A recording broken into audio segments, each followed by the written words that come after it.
Welcome to What's Possible, Conversations with World-Class Coaches. Today, I have my very special friend and colleague, Kelly Beischel, with me. And this topic that we're talking about today came up in a session we were actually doing with some of our coaches and HR partners.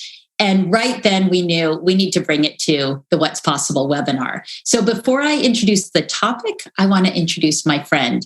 Kelly Beischel is a positive psychology-based practitioner. She also is a positive psychology-based coach.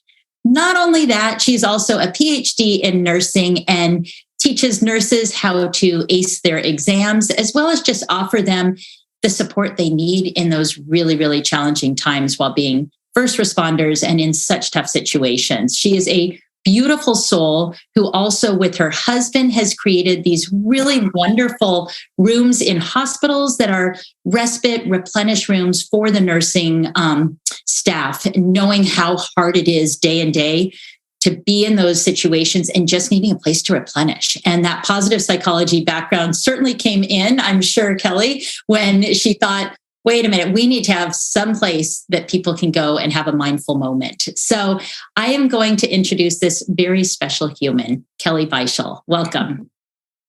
Thank you, Eileen. It's fun to be here, as always. Thank you for your time.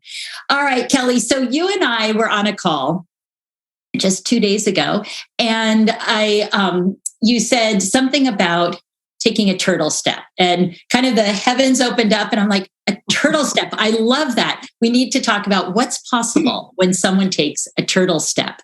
So before we go further, can you define what a turtle step is? Yes. I like to call it a tiny turtle step. Oh, right.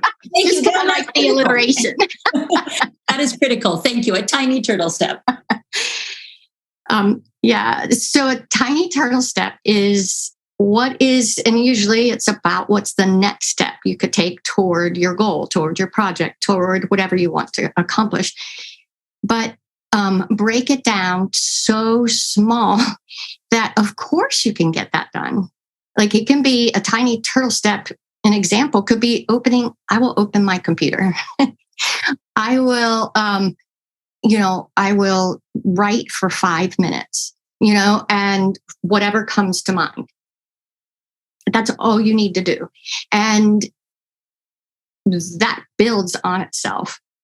So that's a tiny turtle step. So what is the next thing you need to do or want to do? But break it down to the almost impossibly small step. I really like that, the almost impossibly small step. And the tiny is so important because you think about a turtle is so slow moving, and then a tiny turtle step, it's like, is it moving at all? And so it's probably, that's almost the feeling you want. Like, okay, I opened up my computer. I really didn't do anything. Well, no, you did. You took a step forward. And what happens, would you say, when you're, say, coaching someone? I'm sure you use this analogy all the time with clients. So when you get them in between, say, sessions to take that tiny turtle step, what do you see happening? So one other thing about the tiny turtle step, if you think about a turtle, like you said, because came to mind when you said, it's lumbering, right? Those box turtles. But think about, if you think about those little baby turtles, I love those. And so at the lake, we have them lined up on our dock, and they're so darn cute. And they do scramble. They get a lot done in those tiny little steps they take because they add up to big steps. So I just love those little guys. So I love to envision, and it excites me. And so then I'm like, oh, I could be like that cute little guy. It's whatever your brain needs to get it done. Well, it makes me think of, as coaches will often say to a client, act as if. It's like, put that on. And so you're acting as if you're that baby turtle. Right. And and those baby tiny turtles, right? If you think about it, like we have a lift and it's like this on a slope. So they get out of the water and they make their way up the slope, the rail, to sun themselves. It took a lot of steps to get there, and they're tiny. And sometimes they slip and fall off, but they still then go back again because they know they only need to take those tiny steps.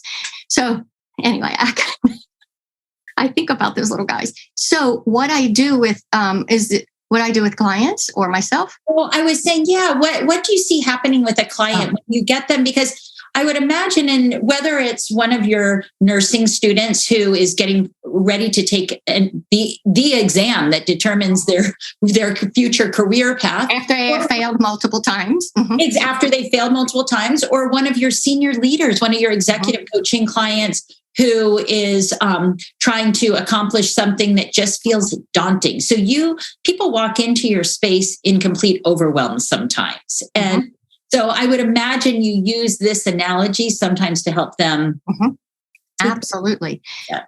So what I first see when I first ask them and talk to them about that concept, I see a drop in their shoulders. Like, oh, that's all I need to do. Like that feels so good. You could see it. You could see the energy rise in their face, the stress decrease in their face. I can see their breathing softer and calmer, and that in and of itself is like, yes, we got there, right? And so we'll talk about what is the next tiny turtle step you are going to take this week, and then what's the next one, because often then they have these little ones, and so you can't just do one tiny turtle step and expect the project to be completed. But they get on this roll, right? And then it's easier. Yeah. So, then the other is then they come back to the call and say, well, guess what I did? And it's way more than we talked about. They've gone further than we discussed that, their goal to get to, because they're taking these tiny steps. They were able to do it. So when you take a tiny step, when you accomplish a little thing that you say you're going to do, so you make a commitment to yourself.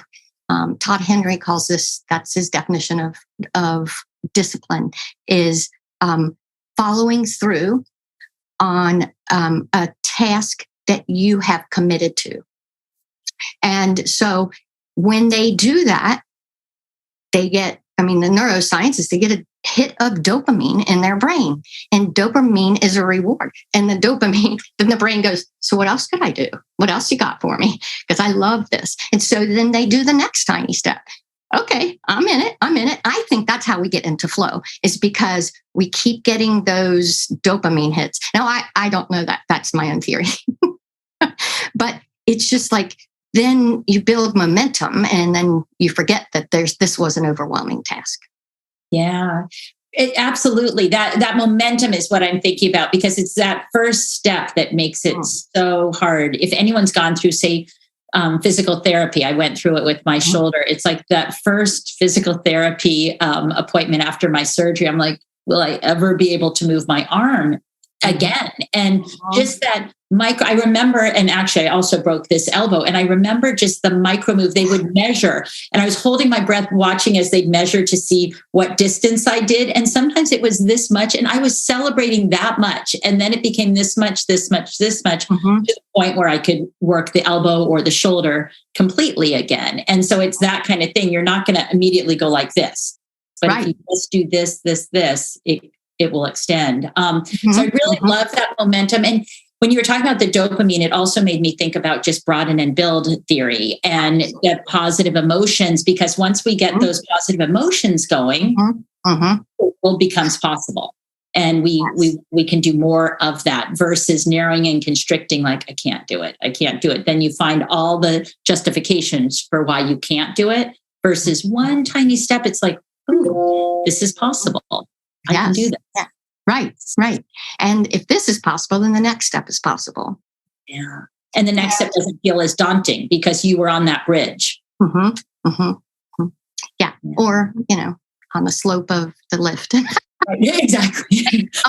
But yeah. And this is the number one technique that coaches will work with folks who are neurodivergent.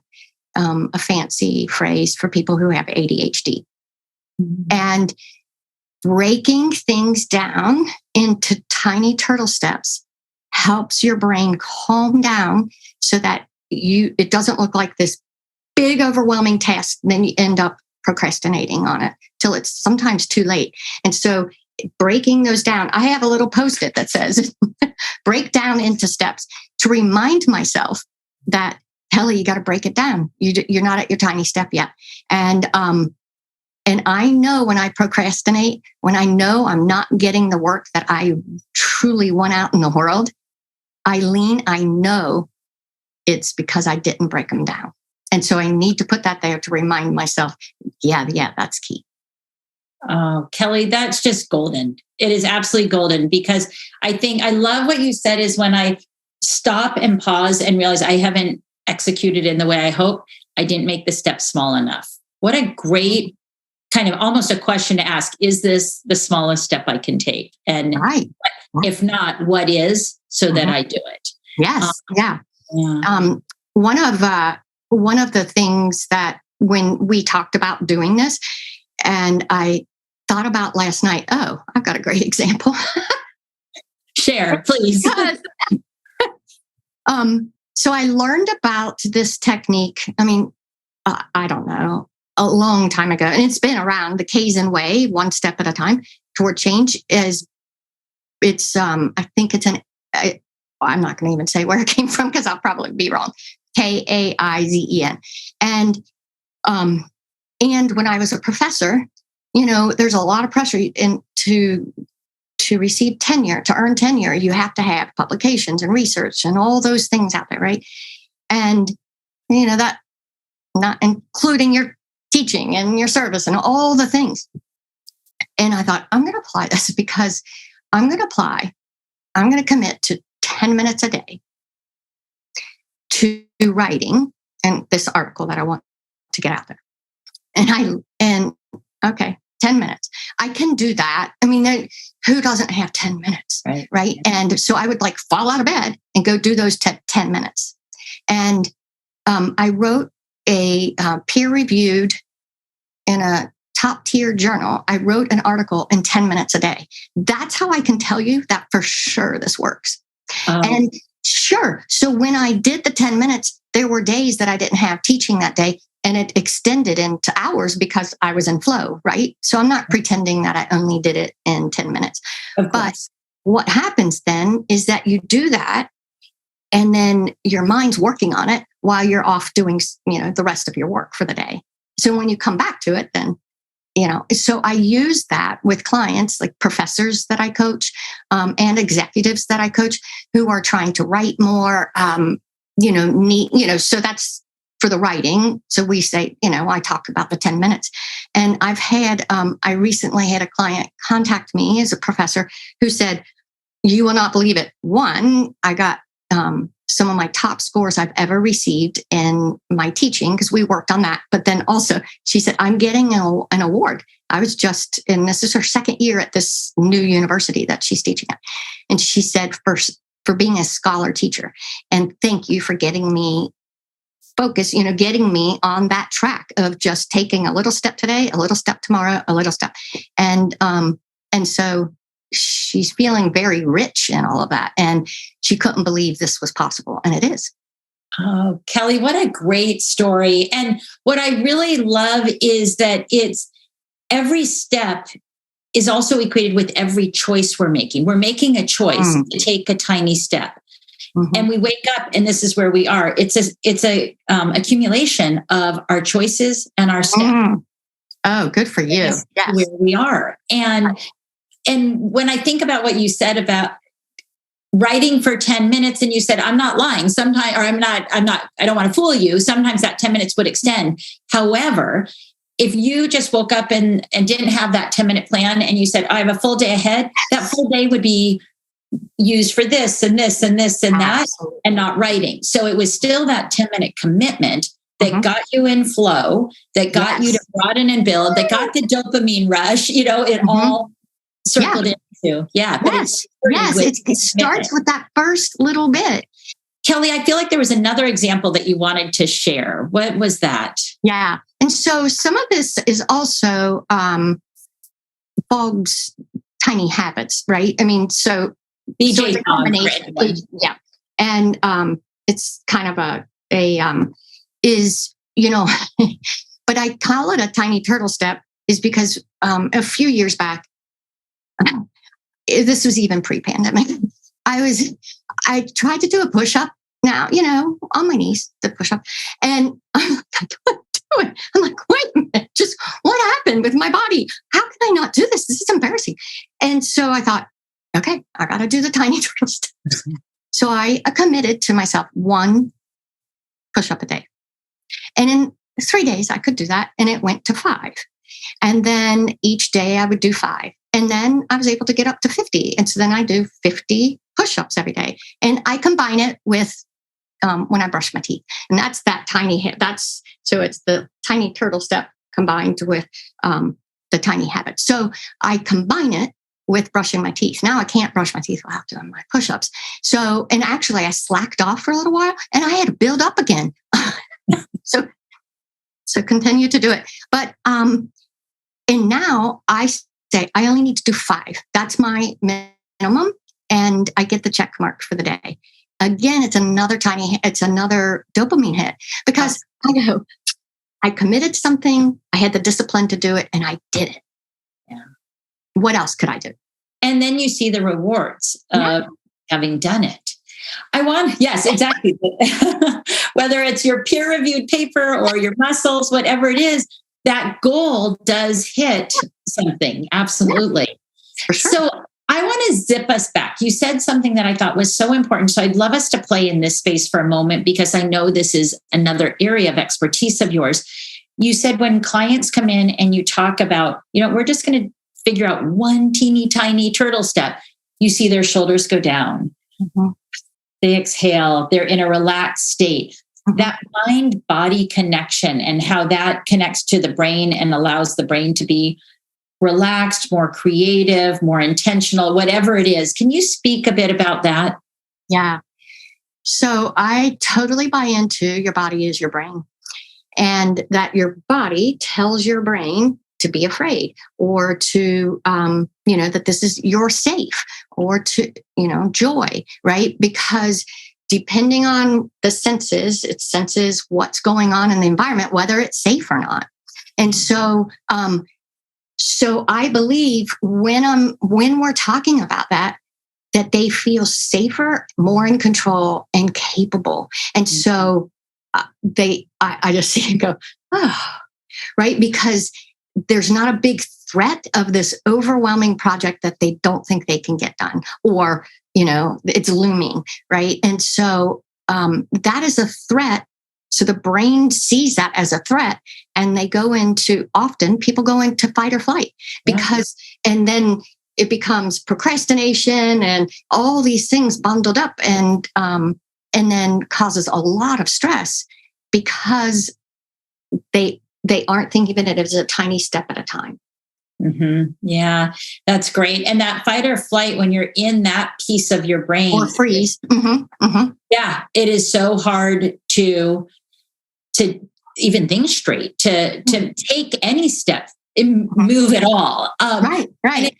It really makes me think a lot about so many people right now are searching for jobs, trying to figure out what the next step. And that is such a daunting, overwhelming project. And I think this tiny turtle step is so helpful for that. When I think about it might be hop on LinkedIn. That's all you do today. The next time it's look to see if you have one person who you might want to make a connection with. That's all you're doing today. But those tiny steps, whether it's through networking, whether it's looking at different companies, but not looking at the big picture of where do I even begin? It's open up your computer. Boom. It's maybe log into LinkedIn, whatever it is, but it's a teensy step to create the momentum. Right.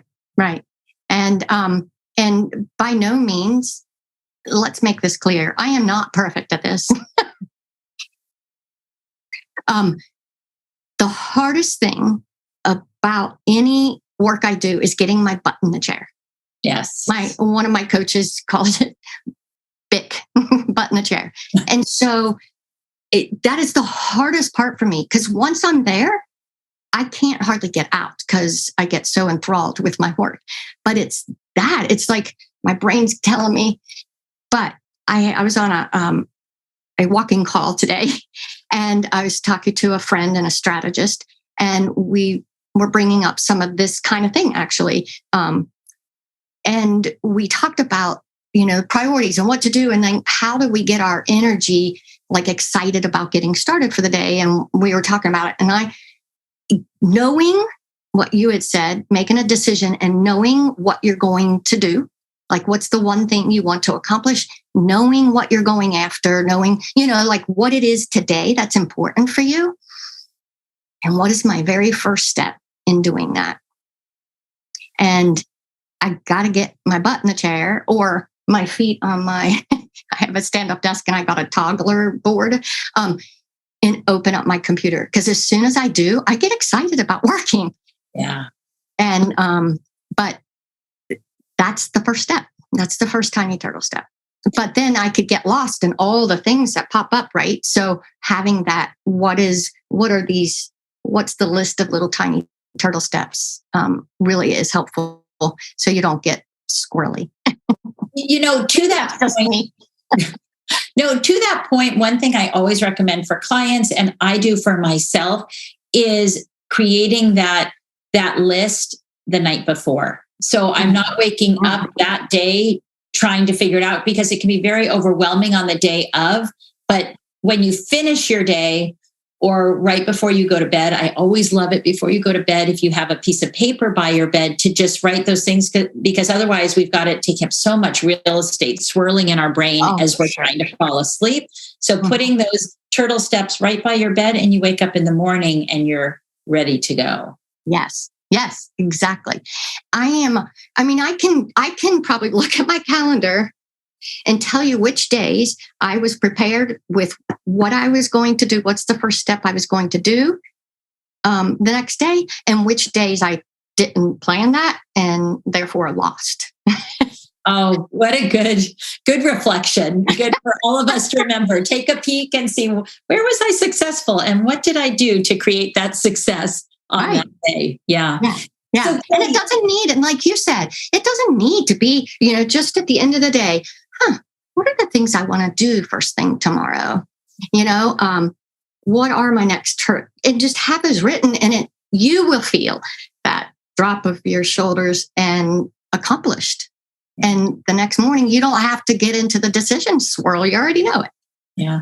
Even just something as simple, I ride the Peloton.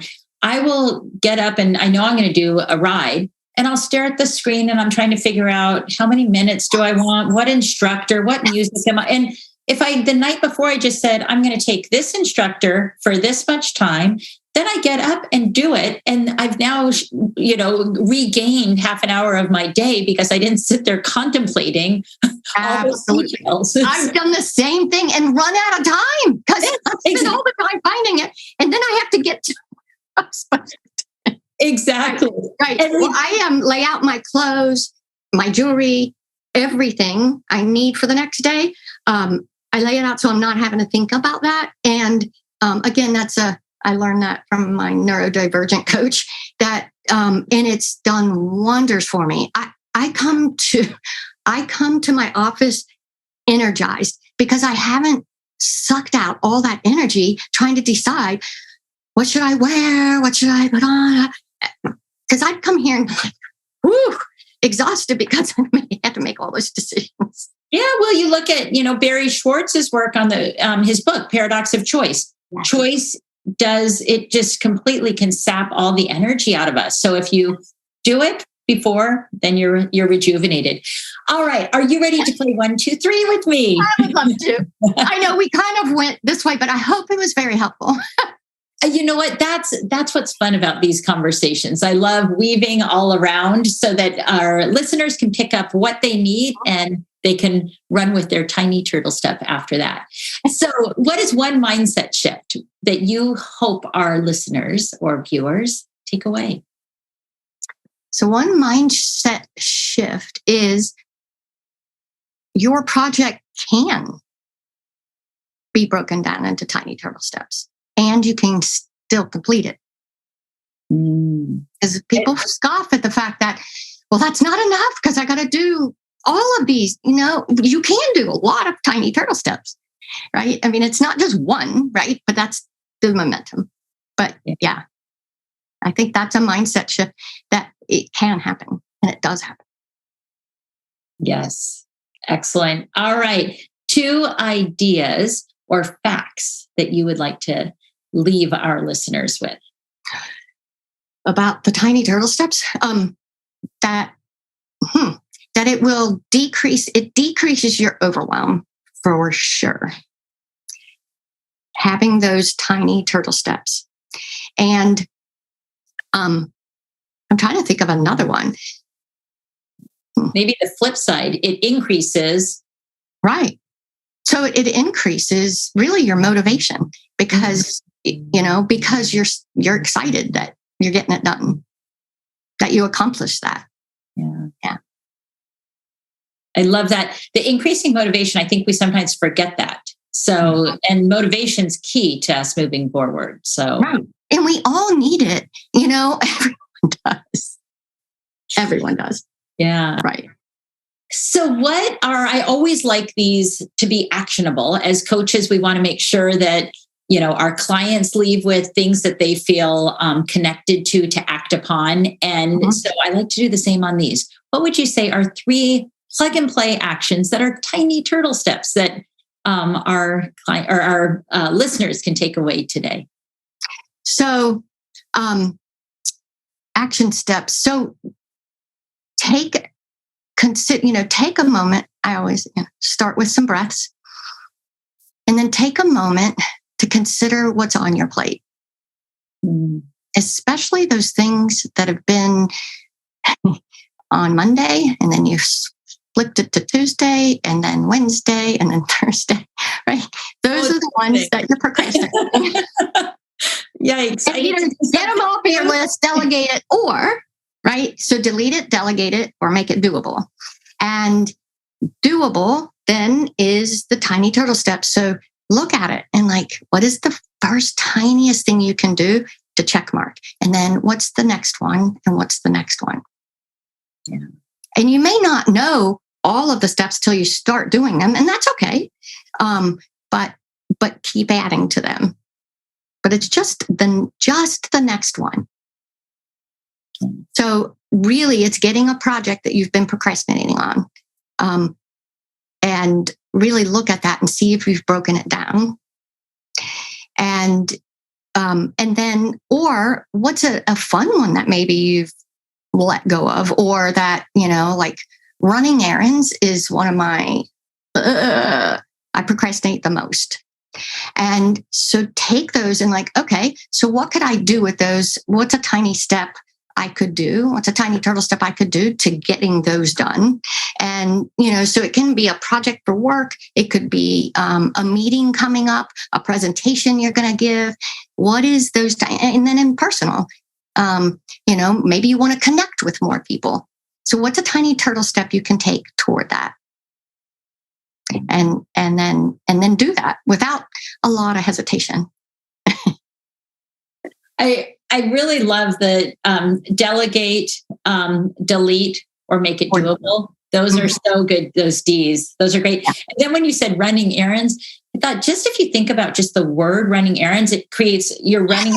I wonder if we should call them walking errands. Maybe that would make it feel more calm. I might be more inclined walking errands instead of running errands. So just errands in general, because ERR is an error, right? Is something's wrong. So why do we even call it that? Okay, listeners, we will come back with a better word for running errands. Stay tuned. All right, Kelly, the very last thing, as humans, we always want to know what's in it for me. I want to know, why is this valuable? Why do I really need to pay attention to these tiny turtle steps? So what is your last sentence on what's possible when our listeners take tiny turtle steps? You can achieve what it is you really want to achieve.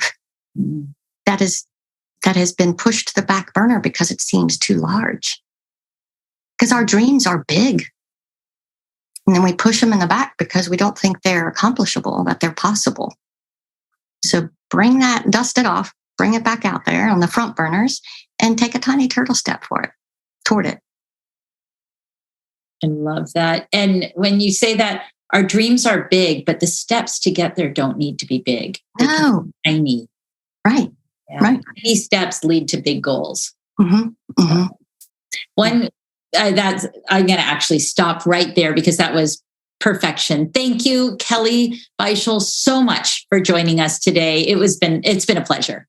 Oh, it was so much fun. I love geeking out with you. We will pick our next topic, listeners, and stay tuned for Kelly Beischel Part 2.